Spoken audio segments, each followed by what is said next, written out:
vez, né? Boa tarde, sejam bem-vindos à nossa quinta sessão do ciclo 6 do programa EcoUFES Diabetes Méritos. Estamos já caminhando aí para o finalzinho do nosso ciclo, né? Esse programa que tem o objetivo de capacitar profissionais que fazem acompanhamento às pessoas com diabetes mellitus, tanto aqui no nosso estado de Sergipe, como também em outros estados do Brasil. Eu sou Franciele Santana, sou enfermeira, sou mestranda do programa de pós-graduação em enfermagem aqui da Universidade Federal Sergipe. E no ECO UFES Diabetes, eu faço parte da equipe de monitoramento e avaliação dos resultados, como também atuo como facilitadora da sessão. Estou aqui com o Joel, né, que faz parte da equipe. Boa tarde, Joel, tudo bem? Oi, Franciele, boa tarde, tudo bem? Boa tarde a todos, a todas.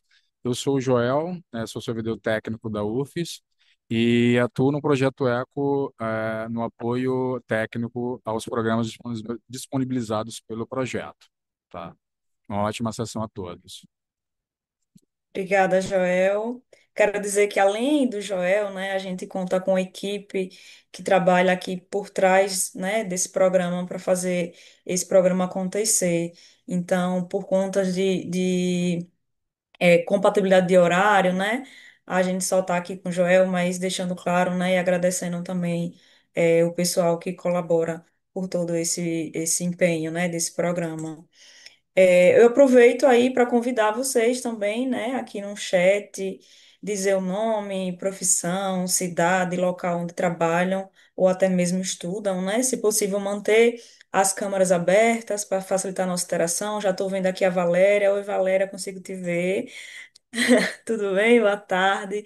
Faça como a Valéria, liguem suas câmeras para a gente, né, se conhecer um pouquinho. É, Relembrar, né, como acontece a nossa sessão. A nossa sessão ela é composta por dois momentos. Então, teremos uma apresentação didática feita pela nossa especialista convidada, a doutora Ingrid, que ela já se encontra aqui, tá fazendo alguns ajustes ainda, mas ela já está por aqui. E em seguida, faremos a discussão de um caso real que foi enviado por uma enfermeira que atua como preceptora de unidade de saúde do município de Aracaju, né? Infelizmente, a enfermeira, ela está de atestado, ela não conseguiu participar, mas criamos juntas aí, ela me passou todas as informações e hoje eu irei fazer a leitura e trazer um pouquinho mais de detalhes desse caso para a gente debater, né?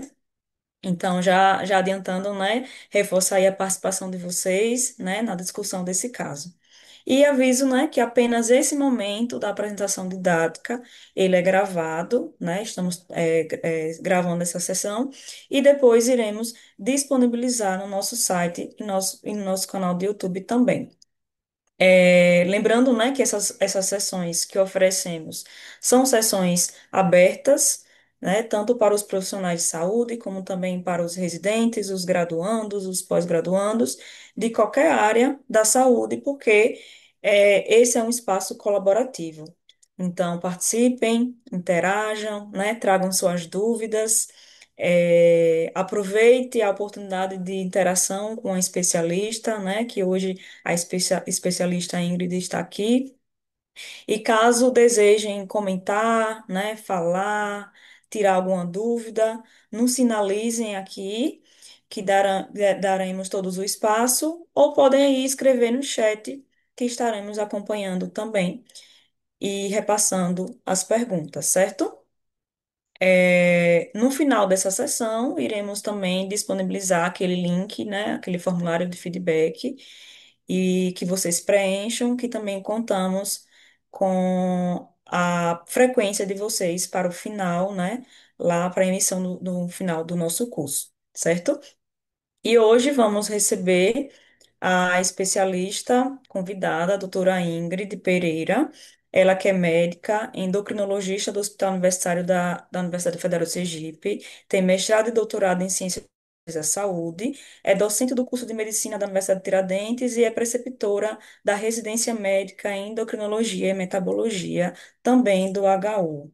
Então, falar, né, hoje um pouquinho do tratamento da M2 no SUS. Pode passar. e todo mundo que está aqui já tem, trabalha com esses pacientes, né? E a gente sabe da prevalência muito grande, tanto no Brasil como mundialmente, mais de 537 milhões de pessoas que têm o diabetes e que cada vez mais vai tendo uma incidência maior em todas as partes do globo, né? Pode passar. Uma estimativa de crescer em todos os continentes e de aumentar realmente o número para mais de 780 milhões de pessoas com diabetes aí nos próximos 20 anos. Acho que se brincar vai ser mais, infelizmente. Passar. Aí pode voltar ali. É o que eu tinha comentado, na verdade, né? O número de pessoas naquele outro. Passa de novo. Você tem mais alguma coisa? Acho que não. Pronto. E lembrar, assim, para quem está atendendo paciente com diabetes, que não é para. A gente não vai ter o mesmo objetivo de meta de glicemia, o meta de hemoglobina glicada, que é aquela média da glicemia, para todo. Tá mexendo aqui, é isso mesmo? Pronto, parou. É, para todos os pacientes. A gente vai precisar individualizar. Então, quando o paciente é paciente jovem, ou DM1, DM2, aí geralmente, pela Sociedade Brasileira de Diabetes, pela ADA é até é menor, essa glicada, mas pela SBD, a gente almeja uma meta de 7. Glicemia de jejum ou pré-prandial, ou seja, antes das refeições, que esteja entre 80 e 130. Glicemia depois das refeições, ou seja, 2 horas depois, 180 no máximo. E a glicemia ao deitar, que não esteja nem muito alta nem muito baixa, ali entre 90 e 150. Esse TIR, que é o Time in Range, que é o tempo na meta, quando o paciente usa aquele aparelhinho Libre, coloca no braço para monitorização contínua, ele vai dar lá quanto tempo que é ideal ficar. Quando você define lá, eu quero que fique entre os 70 e os 180. Então, quantos por cento do tempo ficou naquele intervalo ideal? Se ficou muito alto ou muito baixo, ele dá a porcentagem. Então, a gente quer que fique mais de 70% para esses pacientes mais jovens ou idosos saudáveis e que cada vez tenha menos hipoglicemia, principalmente à medida que vai aumentando a idade. Então, o idoso saudável não precisa ser exatamente 7, até 7,5, com a mesma meta das glicemias pré-refeição e jejum e pós. Quando o idoso é comprometido, que é frágil, aí a gente já folga um pouquinho. Então, você tolera com a meta de glicada de 8, folga um pouquinho nas glicemias pré-refeição, não precisa ser de 80 a 130, entre 90 e 150, e mantém ali o mesmo valor para a glicemia pós-prandial. Você vê que a glicemia ao deitar também ficou mais alta, né? Assim, você tolera, e o tempo na média menor, e o tempo de hipoglicemia que a gente quer minimizar mesmo, menor que 1%. Quando aquele paciente é mais comprometido, então é um idoso muito comprometido, na verdade nem existe uma meta da glicada, o que vai existir é você deve evitar sintomas de hiperglicemia.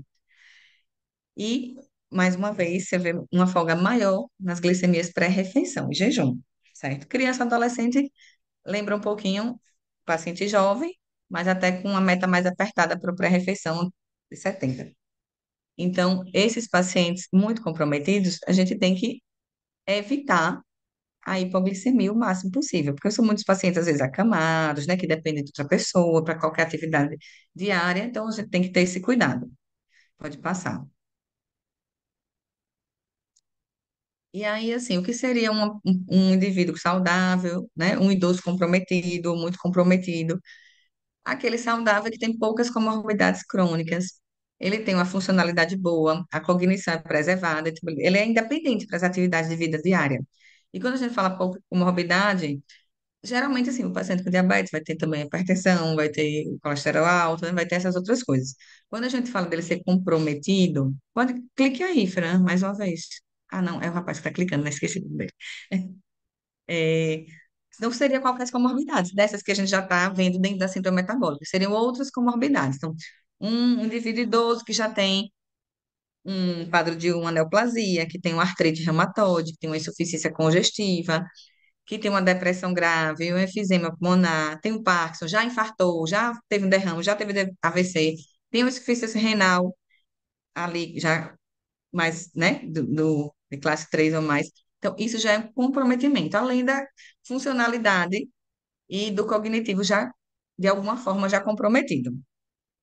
Quando isso se intensifica, ou seja, imagine uma pessoa que tem doença renal crônica e já faz diálise, ou que tem um câncer e já tem metástase, ou que tem uma insuficiência cardíaca já mais grave, né, no último estágio, que tem doença pulmonar obstrutiva crônica, mas já usa oxigênio, então tudo isso já é um grau maior de comprometimento. Então, muito comprometido. E a funcionalidade já fez ser gravemente comprometida, o cognitivo também. Então, esse é aquele paciente que a gente não tem nem a meta de glicada, a gente vai ter que ser, o menos é mais nesse caso, né? Não é para ser assim, agressivo. Pode passar. Então, para o paciente com diabetes, a gente vai ter a abordagem não medicamentosa, né? A orientação nutricional, que a gente sabe que, infelizmente, nas unidades básicas de saúde, uma ou outra que vai ter o profissional da nutrição, na verdade. Então, a gente vai ter que muitas vezes, inicialmente, fazer essas orientações para o indivíduo, frutas, assim, evitar o ultraprocessado, né? Os açúcares adicionados.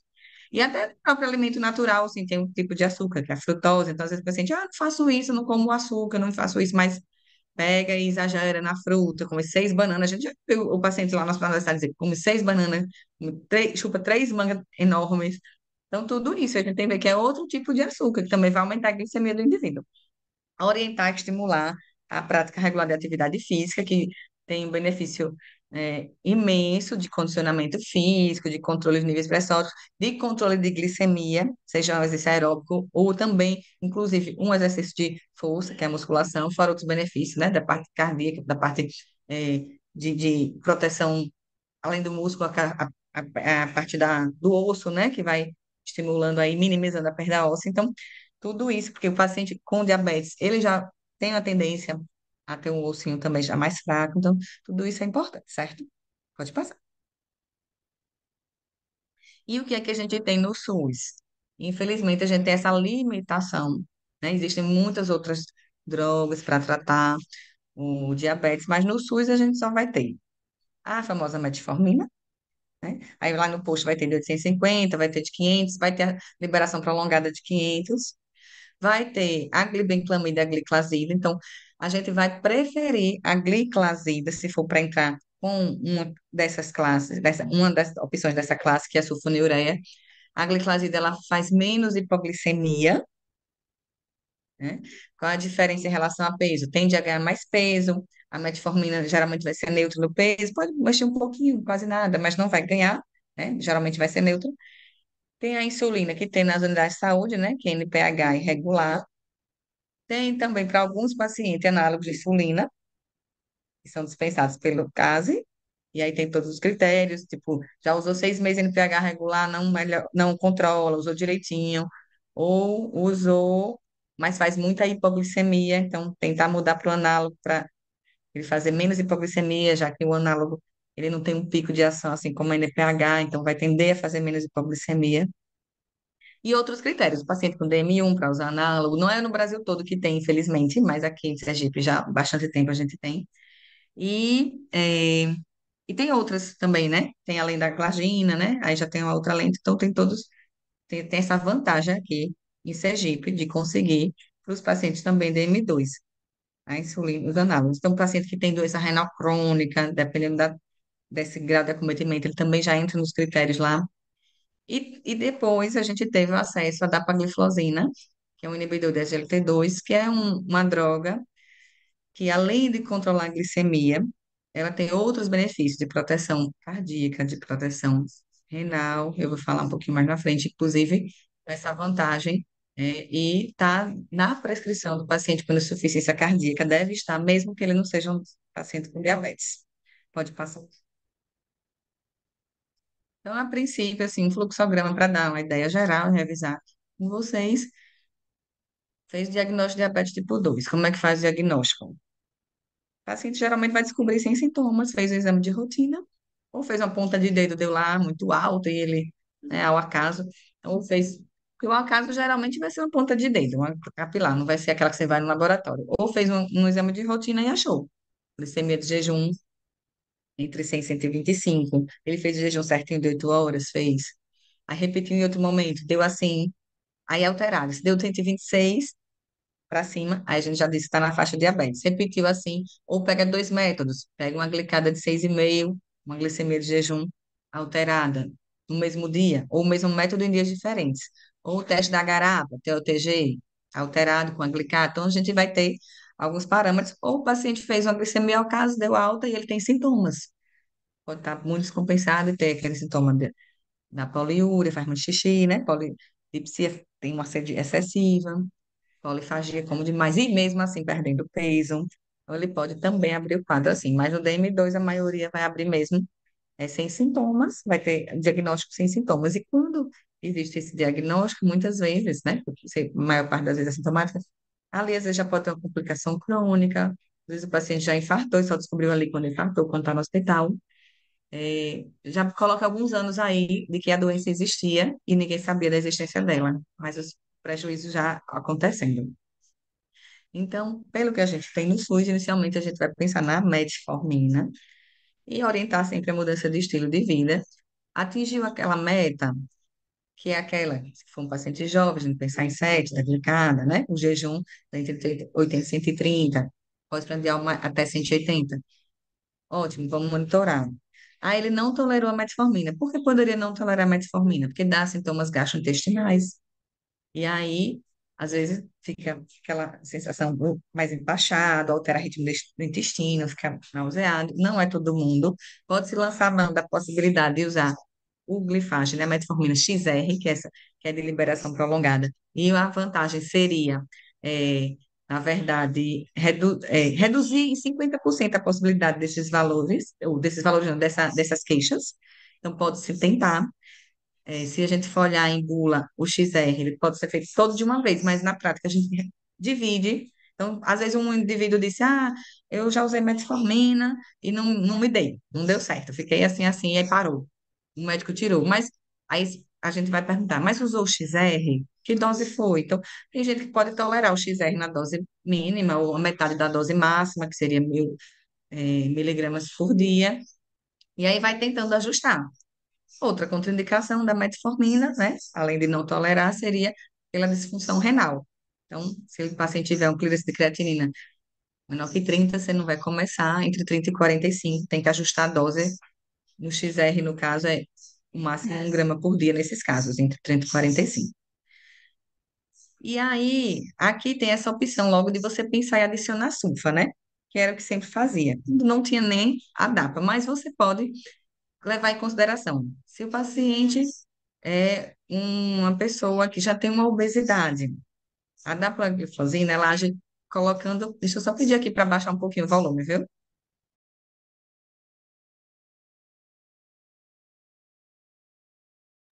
Eu não consegui colocar o fone aí, depois está ficando barulho para vocês. Então, assim, se o indivíduo já tem é, um grau de obesidade, você pode considerar juntar já a metformina com a dapagliflozina, porque pode ajudar nesse sentido. Se ele já tem outros motivos também, né, de eh, já uma microalbuminúria no exame de urina, seria para não piorar aquilo. E, inicialmente, se ele não tem, já para ajudar a prevenir a queda de função renal e essa perda de proteína. Mas vamos lá, pelo fluxograma, a gente pensaria logo numa sulfonilureia e sempre priorizar a gliclazida, certo? Então, assim, a gente ainda pega, assim, que às vezes vem da UBS, um paciente ou outro usando glibenclamida, mas vai tender a fazer muito mais hipoglicemia. Então, vamos, se for para optar pela sulfa, pensar na gliclazida. Não atingiu a meta, não tolerou, ficou fazendo hipoglicemia, ou não atingiu a meta, aí você pode passar. Se ele preenche critérios para dar, ou vai precisar de insulina. Aí você vai vendo, a equipe está acompanhando pela glicada, pelos níveis de glicemia, pode passar aí. E aí, assim, a orientação da SBDE. Se tem uma glicada maior que 9, né? O jejum não está, assim, maior que 300. Ele está assintomático, Você poderia já juntar e começar com as duas. Orientação da mudança de estilo de vida e as duas. E digo mais, você poderia, se o paciente conseguir, porque a gente vai ver que nem todos vão ter critério para pagar pelo SUS, a DAPA, mas uma coisa que eu vejo cada vez mais é que a gente precisa oferecer para o paciente, mesmo que ele não feche os critérios para pegar pelo SUS, a possibilidade de dizer, olha, é um remédio que é bom para o seu coração, é bom para o seu rim, ainda ajuda no peso, controla a pressão, que perde glicose pela urina. Então, perde caloria, já ajuda um pouquinho a emagrecer. Não é um remédio para tratar, mas já ajuda, controlando assim a pressão. Então, oferecer para o paciente, mesmo que ele não se encaixe nos critérios aí que eu vou falar, de realmente colocar essa medicação, que vai ter muitos benefícios, outros benefícios além do controle da glicemia. Ó, custa R$ 140. Olha aqui, abriu o aplicativo ali, diz que tem programa de desconto. E para aqueles que o SUS dá, ótimo, excelente. Mas para quem não dá, que a gente acha que merece, a gente vai, né, ver a possibilidade. Ou vai ser via CASE, que também tem os critérios que eu vou comentar, ou não, ele não preenche nenhum critério para pagar pelo SUS, nem na farmácia popular, nem no CASE, mas oferecer. Acho que nosso papel também é oferecer, não partir logo do pressuposto de que a pessoa não pode. Porque às vezes ela até não tem uma facilidade, mas ela pode gastar o dinheiro com outra coisa que não é tão importante para a saúde dela. E se não chegar um profissional e falar de uma forma segura que aquilo é importante, que sabe que ela pode ter essa dificuldade, mas é importante ela conseguir, ela vai ter muita vantagem, mostrar os benefícios da medicação. Então, às vezes o paciente vê de outra forma. Ele vai fazer um esforço, alguém vai ajudar, e a ideia é que seja contínuo, porque também usar um mês e não usar o outro, né? Não adianta. E aí vai avaliar, pode passar. Usou a DAPA, então já vamos para a terceira droga que tem no SUS oral, né? Veio a metformina, sulfa, a dapagliflozina. Atingiu a meta, ótimo, vamos monitorar. Depois de 3 meses, vou rever a glicada, vou ver se ficou controlado. E tolerou a DAPA? O que é que a DAPA pode ter de efeito colateral? Como é um remédio que faz perder glicose pela urina, a gente sempre tem que orientar a pessoa que começa a usar o seguinte, olha, fez xixi, tem que ter um cuidado redobrado com a higiene pessoal. Se possível, uma duchazinha toda vez. Porque imagine que fica ali, a gente tem bactéria no nosso corpo. E ali fica glicose. Fez xixi, fica ali. Então, aumenta a chance de ter infecções geniturinárias. Se tiver, vai tratar. Para pensar em tirar, tem que pesar muito, porque os benefícios são muito grandes de manter a droga, né? Então, a gente às vezes fica assim, quando o paciente já tem infecção urinária de repetição, ou é acamado, né? Usar fralda, essas coisas, que às vezes dificultam. Mas que os benefícios são grandes, são. E se não conseguir atingir a meta dessas coisas, ou não tolerou, a gente tem que pensar mesmo em insulinoterapia. Quando o paciente já tem glicada alta e já tem sintomas, no início, é insulinoterapia. Quer dizer que ele vai usar a vida toda? Pode ser que não, mas naquele momento ele precisa. Então, se naquele momento ele precisa, é começar com a insulina, tirar daquele caos, daquele momento que a gente chama que está tendo a glicotoxicidade, ou seja, essa glicose muito alta está prejudicando várias partes, né? Vários sistemas ali do organismo da pessoa. E depois, tem gente que acaba que vai deixando e nunca tenta tirar, mas dependendo da dose que usou, do caso do paciente, às vezes você pode ir tentando diminuir, colocando uma droga oral e ver se aquele paciente precisou de insulina só temporariamente ou não. Porque a gente vê, às vezes, o pessoal nunca tenta tirar e ver a inércia de colocar também. Então, são dois problemas. Demorar a colocar ou colocar, e dependendo do caso, avaliando, nem pensar na possibilidade de ir diminuindo e entrar com a outra droga, porque a insulina a gente sabe que vai ser o que mais controla a glicemia, mais potente. Mas vai ser a glicemia, que já é muita coisa. Mas a gente tem outras, como a DAPA aí, e outras drogas que já são mais caras, que infelizmente o SUS ainda não dá, mas que leva a outros benefícios extraglicêmicos. Então, antigamente se pensava muito em controle, a glicada, só isso. Só que hoje a gente precisa avaliar. Ele tem disfunção renal, ele tem problema no coração, ele tem obesidade, seria melhor esse e aquele. O que é que a gente pode proporcionar para aquela pessoa, além do controle da glicemia? Então, é uma forma diferente, que não é tão glucocêntrica de ver o paciente, de acompanhar o paciente com diabetes. Pode passar. Então, assim, se o paciente tem sintomas, né? Ele tem as poliúria, polipsia, polifagia, tem perda de peso, ou está tendo, precisando internar, então tem que insulinizar. Não tem jeito.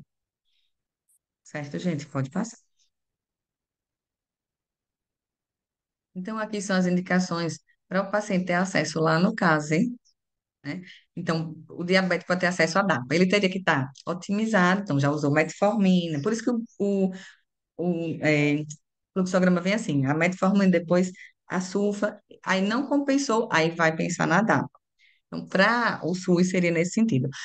Homens ou mulheres que têm 40 anos ou mais, que têm doença cardiovascular prévia. Então, uma pessoa de 40 anos que já infartou, que já fez uma revascularização do miocárdio, já fez angioplastia, tem angina, já teve um derrame, já teve um AVC, um AIT, uma insuficiência cardíaca com fração de ejeção baixa, ou seja, menor que 40, porque mesmo sem diabetes, ele também já, né, estaria ali naquela indicação. Homens que têm 55 anos ou mais e mulheres com 60 ou mais, que têm alto risco para doença cardiovascular e que tenha pelo menos um desses fatores, dislipidemia, tabagismo e hipertensão. Ou seja, a maioria, né? Porque a maioria vai ter também, pelo menos, a hipertensão, a dislipidemia, a maioria vai ter a síndrome metabólica. E aí, esses são os critérios. Então, antigamente, era só isso. Primeiro era uma idade maior, que baixou para essa, e aí depois, pode passar, deixa eu ver se era isso que eu ia falar. Não, isso aí é o que eu já tinha comentado, né? Que pacientes com DM2 e alto risco. Então, usar essa DAPA, que é um dos inibidores de SGLT2, tem um benefício cardiovascular comprovado, independente do nível de glicada, para reduzir esses efeitos, esses eventos cardiovasculares. E aí também fala da proteção renal, paciente com diabetes, doença renal do diabetes, que já tem esse clearance ali entre 30 e 60, que já tem uma albuminúria positiva, é recomendado para evitar mesmo essa progressão, reduzir a progressão dessa doença renal. Pode passar. E aí depois veio, né, então aqui, desse lado, do lado azulzinho aqui, a gente tem esses critérios resumidinho, né, no cardzinho, para quem vai conseguir pegar lá no CASE. É, e aí, em fevereiro desse ano, 2025, que antes, aos pacientes mais idosos, 65, eles conseguiam um desconto. Então, tinha uma. É como se fosse uma ajuda parcial, né? E eles pagavam uma parte da dapagliflozina na farmácia popular, no programa.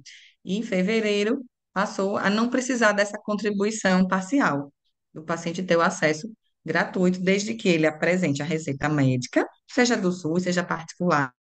Se ele tem 65 anos, ele leva o documento oficial dele, com foto, CPF, identidade, e a receita, e consegue pegar. Aí vamos falar nas redes grandes de farmácia, Drogasil, Pague Menos, tem a Edson também aqui, mas não é toda unidade, a gente fala para o paciente, ó, em algumas da Drogasil, em algumas da Pague Menos, o paciente tem que ir lá, e se o paciente é um paciente acamado, que não pode, algum motivo para se deslocar, o que acontece é que quem é responsável por ele, com um documento, né, tipo, reconhecido lá em cartório, tudo, pode fazer a retirada do medicamento com documento de identificação e esse documento reconhecido em cartório, certo? Vamos lá. É, eu acho que é bem parecido com o que eu já tinha colocado, né? Independente da glicada, acho que na verdade ficou repetido esse que eu já tinha falado. E aí, pensando na insulina, quando é que a gente vai pensar em insulina? Então, não atingiu a meta da glicada, quando você otimizou as drogas orais. Ou ele tem hiperglicemia, tá dando maior que 300, glicada tá maior que 9, ele tá assintomático, tá precisando ir para urgência, internar. Aí você vai pensar em colocar insulina, sim. Se esse paciente já usa, dependendo do nível, já pode abrir o quadro assim, sintomático, vai já direto para insulina, certo? Mas se ele usa, vamos dizer, uma metformina, uma gliclazida, uma DAPA, você pode começar a insulina só à noite, bedtime, 10 unidades, ou se for o paciente fez maior, você pode calcular 0,1 a 0,2 unidades por quilo, e vai avaliar da NPH, que é essa basal intermediária, e vai avaliar a glicemia quando ele acordar, para ajustar. Vai ter, assim, a insulina tem uma chance maior de fazer hipoglicemia. A metformina não tem, a DAPA não tem, pelo mecanismo de ação, e a sulfa, que é a glibenclamida e a gliclazida, sim, porque estimula a secreção de insulina. Então, geralmente, a gente ou vai, assim, na maioria das vezes, retirar mesmo a sulfa, principalmente se começar a insulinizar pleno, ou seja, basal, em mais de um horário, e a regular, ou se começa só com NPH, ainda pode deixar um pouquinho a sulfa em outra em outro horário, longe do efeito, do tempo de efeito da NPH. Pode se deixar, porque são dois motivos para a gente pensar. Somar o risco de hipoglicemia, então, com um que estimula a secreção de insulina e a própria insulina, ou o paciente já é muito tempo de doença, as células do pâncreas já não estão produzindo tanta insulina, então a sulfa já não faz tanto sentido, porque você vai estimular a produção de uma coisa que não está sendo, né? Estimular a secreção de uma coisa que não está sendo assim tão mais produzida. Mas em alguns casos a gente pode deixar um pouquinho. E aí você pode voltar. Aí vai avaliar para ver. Idealmente a cada 2 dias ou 3, então, com glicemia capilar. Então, o paciente, teoricamente, né, teria acesso ao glicosímetro. A gente sabe que nem sempre vai ser assim, demora, eles vão acabar comprando. E as fitas que são, que tem um valor maior para comprar, né? E pode ir avaliando. Ah, o jejum tá bom, entre 70 e 130 está na meta. Ah, o jejum está baixo, então tem que reduzir esse NPH. Está acima, está muito alto, a glicada está alto, o jejum está dando alto, aí pode passar. Aí vai pensar se era o momento de pegar a insulina e, se tiver muito baixo, diminuir aquela insulina da noite, NPH, e reavaliar. Tá dando boa, eu posso manter só com a NPH bedtime? Posso. A glicada tá acima da meta, eu realmente, ali é muito pouco botar insulina só naquele horário, eu vou precisar colocar em 2 horários, de manhã e de noite, ou até 3 vezes ao dia. É, o jejum tá dando muito alto, e aí você pode pensar em aumentar a NPH da noite, mas às vezes, quando ele monitoriza, assim, faz a ponta de dedo, antes e após, 2 horas após o início de cada refeição principal, café da manhã, almoço, jantar, às vezes a gente vai descobrir que ele está indo dormir com a glicemia muito alta, porque ele comeu no jantar e subiu demais. Então, às vezes, é precisar de uma insulina para regular isso, aquela glicemia pós-refeição, que aí entra a insulina regular, que é a que a gente pode usar. Então, também, ao invés de ficar só aumentando a NPH da noite, é preciso observar isso, porque às vezes vai ser o momento de colocar a NPH em mais horários e colocou, não está bom, então vai ter que entrar a insulina regular, que pode ser feita, né, em todas as refeições, ou em alguma, vai depender aí da monitorização e do quadro de cada paciente, e vendo a glicemia. O ideal é antes e depois, para você ver quanto que subiu com aquela refeição. E com isso o paciente consegue visualizar, até ver como é que tá. Oh, quando eu comi, aquele dia foi porque eu comi isso, aquele dia foi porque comeu aquilo. Às vezes eles conseguem até identificar e anotar. E aí, não conseguiu, tá difícil de compensar o paciente, porque na UBS a gente diz, ó, tem que tratar a maior parte dos casos de doenças que são crônicas, como a hipertensão, diabetes. É preciso que realmente, que a maior parte dos casos simples, seja iniciado o tratamento e na UBS a equipe faça isso. Tá difícil de controlar? Tá com dúvida? Manda, né, realmente para o especialista. Porque às vezes a gente acaba recebendo uma pessoa que tem uma metformina e a glicemia lá em cima. Não foi nem tentado o básico, né, e otimizar o tratamento. Pode passar, pode passar. E aí vem isso, manter os tratamentos orais, a não ser que haja uma contraindicação, né? Como eu tinha comentado, se você está esquema basal bolo, você não vai manter a sulfa. Então, não, não recomenda manter a sulfa. Mas não precisa tirar a metformina, porque entrou com a insulina NPH ou com aqueles outros. Precisou até da outra. Não, não, não é para tirar. Aí tem a DAPA. A DAPA já tem todos esses benefícios. Não é para tirar porque botou a insulina. E aí você vai avaliando pela meta de cada indivíduo. E o ajuste você pode fazer, né? Aumentar assim 2 unidades da regular, um aumento assim de 10, 15%, e fazendo a cada 2 dias ou 3, né? De acordo com a possibilidade, que a gente sabe que nem sempre consegue no ideal, para fazer os ajustes da prescrição desse paciente. Avaliar se está tendo hipoglicemia, que muitas vezes a hipoglicemia a primeira coisa que tem que pensar, é excesso da dose da insulina, fazer todas aquelas orientações dos sinais e sintomas, como corrigir, pode passar. Pronto, então seria inicialmente pensar numa bedtime à noite, depois pode precisar em 2 horários da NPH, de manhã e de noite. Então, sempre quando botar NPH à noite, preferir mais tarde, perto da hora de dormir, não antes do jantar. Porque às vezes antes do jantar, o paciente vai e faz, tem uma chance maior de fazer uma hipoglicemia ali de madrugada. E mais tarde vai controlar melhor o jejum. E se ele tiver hipoglicemia, geralmente vai ser mais pelo dia, quando ele já está acordado, diminuindo essa chance de estar à noite lá e passando mal e nem ele mesmo perceber.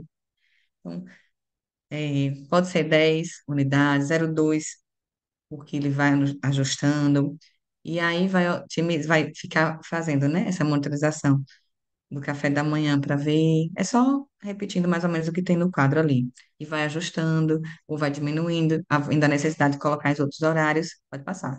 E de considerar também a introdução da regular.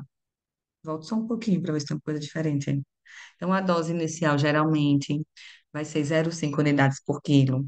Mas, se você tem um paciente mais frágil, um paciente idoso, mora sozinho, né, você pode, sim, e deve até ser mais cauteloso e começar com uma dose menor. É diferente pessoa de 30 anos, 40 anos, que é jovem, ativo, de um paciente mais frágil, e que não depende dos outros. Então, começar com 0,3 unidades por quilo, paciente idoso, e aí vai avaliando, né?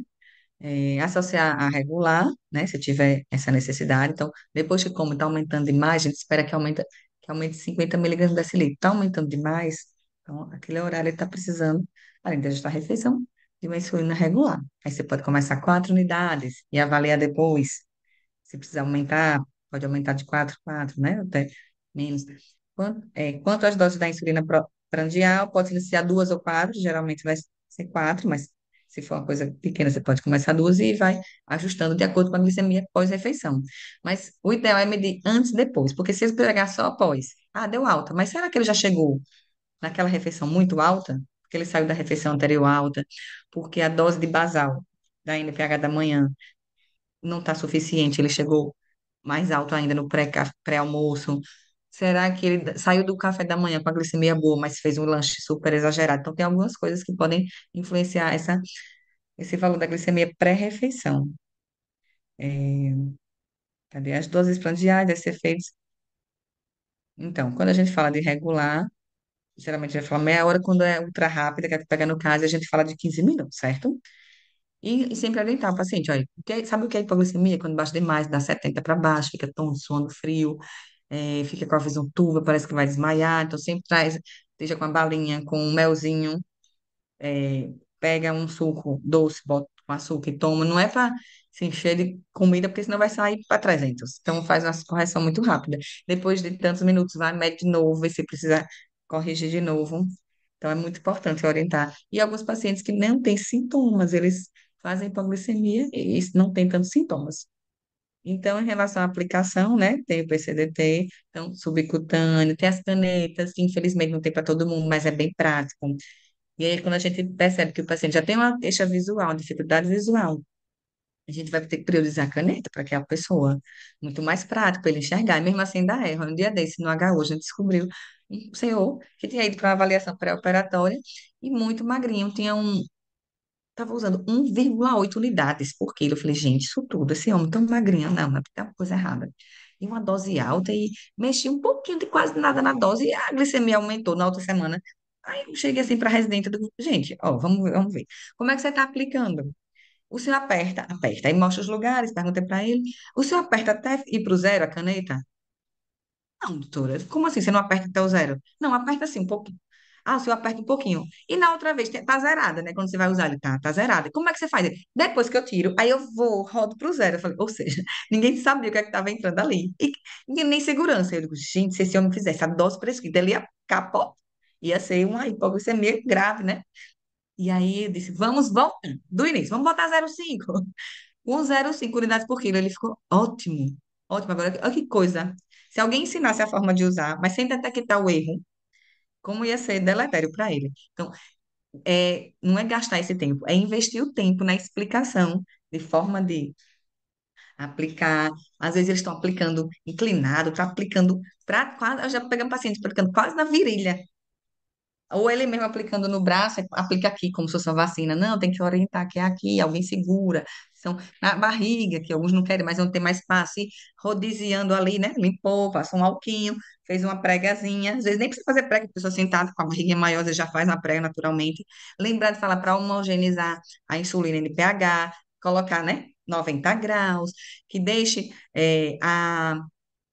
que deixe a insulina, se for frasquinho, sempre na geladeira, não na porta, nem na perto do refrigerador, nem fique dentro, muito menos, e não na porta que a gente fica abrindo e fechando. Tira um pouquinho antes, homogeneiza, se for NPH, faz assim, 20 vezes. E se for caneta, enquanto ela é nova, ela também deve ficar nessas condições. Depois que abre a caneta, ela pode ficar em temperatura ambiente. Mas aí vamos lá, até 30 graus Celsius. A gente mora num lugar quente, muito quente. Quem garante que naquele ambiente daquela pessoa, ela bota no lugar ali em cima do móvel, que não vai pegar tanto calor, que não vai pegar o sol, tem que estar no ambiente muito, você garantir isso. Você garante, ótimo, mas se não garantir, deixa ali, mesmo aberta na geladeira. Mas você vai fazer um exame de sangue no dia lá, porque o médico pediu, leva. Agora tá no carro, o sol batendo, bota num lugarzinho térmico, né, na vasilhinha, na embalagem térmica, com um geloquezinho, é mais não, do que tá dentro do carro fazendo uma viagem no interior, para outra cidade, às vezes, pegando aquele calor. Então, o ideal era trocar sempre, né, a agulha, mas a gente sabe que às vezes eles aproveitam 2, 3 dias, mas já aconteceu de a gente pegar paciente que usa uma semana, que usa até a agulha entortar. Então, o que que tá entrando ali? Tá é doendo mais. Sempre que aplicar, esperar uns 10 segundinhos, não tirar de vez, que às vezes fica gotejando, sempre orientar isso.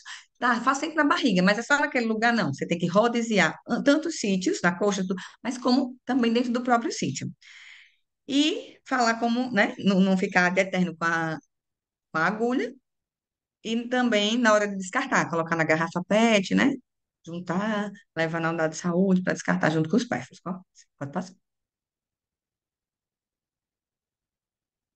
Pronto, aí assim, o que é que esse BD considera aceitável? Uma seringa, uma agulha por dia, né? Por insulina utilizada, ele vai usar uma vez, a NPH, até 3 ou 4 vezes para quem é que ele usa em pré-refeição. Recomendação de uma por dia. A gente sabe que, infelizmente, tudo isso é recomendado, mas não é o que os pacientes conseguem na prática. Então, se eles vão repetir, que seja o mínimo de tempo possível, certo? Pronto. Aí, olhar, né? Tá reutilizando a seringa, a caneta, vamos olhar, ver se está em boa condição, olhar a pele, não tem nenhum, no local não tem nada que parece estar inflamado, infeccionado. É, cada um usar a sua para não ficar compartilhando, o povo compartilha glicosímetro. Não, se tiver um 200 aí foi da minha vizinha. Aí a gente, oh, meu Deus, você deu para sua vizinha o glicosímetro. Então, dá até medo de compartilhar outras coisas além do glicosímetro, né? Então, vai, se for reutilizar, reencapar, sempre com cuidado, né? Porque senão vai fazer assim. Se for outra pessoa guardar, porque tem gente que nem aplica, tem medo, bota outra pessoa para aplicar. Essa outra pessoa, quando for encapar, tem que ter esse cuidado. Então, qual seria a orientação para essa SBD da periodicidade para ver os exames? Então, jejum, pós-prandial, não está aí, mas acrescento, pós-prandial e glicada, ao menos 2 vezes ao ano.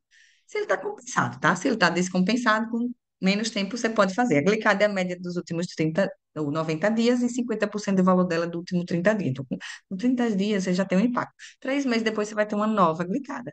Então, não precisa esperar 6. Mas ele está compensadinho, você pode fazer com 6 meses. Vai ver o perfil lipídico, porque para reclassificar o risco cardiovascular desse indivíduo, para ver, precisa de uma estatina? Sim, a estatina dá conta, que no SUS a gente tem isso. Só tem o quê? A torva no caso.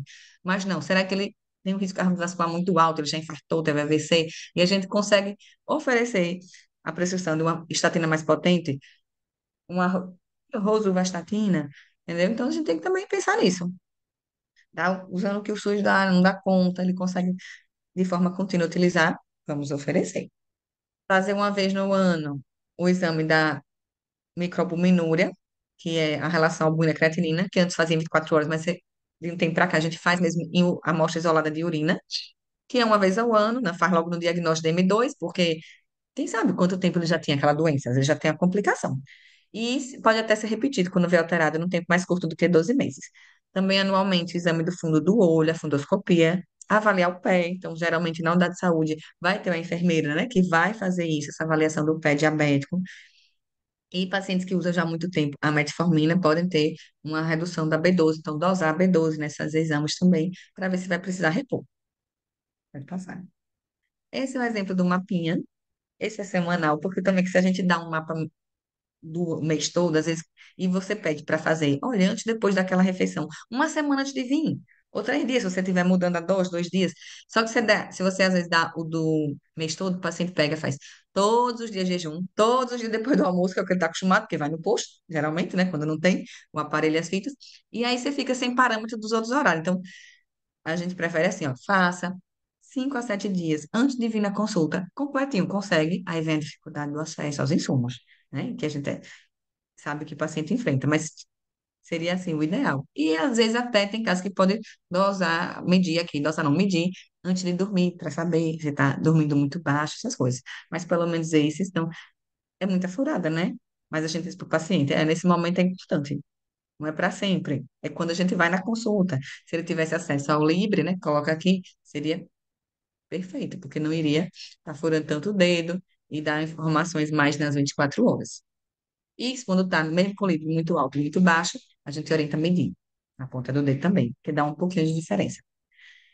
Então, gente, é isso, assim. Espero que tenha acrescentado aí para a prática de vocês e também estou disponível para qualquer dúvida.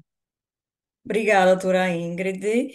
É, pelo nosso tempo que a gente ainda tem um caso para discutir, né? Eu vou deixar aqui a informação que, se o pessoal tiver dúvida, coloca aqui no chat e depois a gente repassa para a doutora Ingrid e colocamos lá no grupo, certo? Porque senão a gente vai perder um pouquinho de tempo, né? E às vezes Sim, a dúvida foi, às vezes a dúvida a gente sana até na discussão do caso, né, doutora?